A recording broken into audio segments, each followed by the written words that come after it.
Hello everybody and welcome.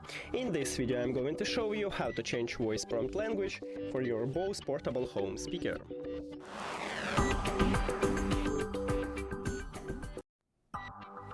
You have to start by open the application and then go to the settings at the right top.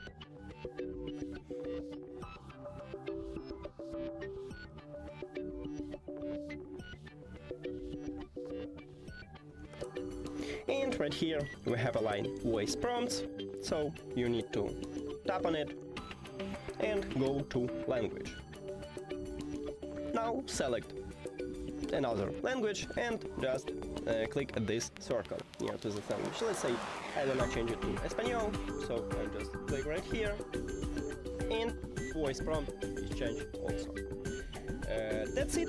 Thank you for watching this video. If you found it helpful, please consider subscribing to the channel and leave a like on the video. See you later!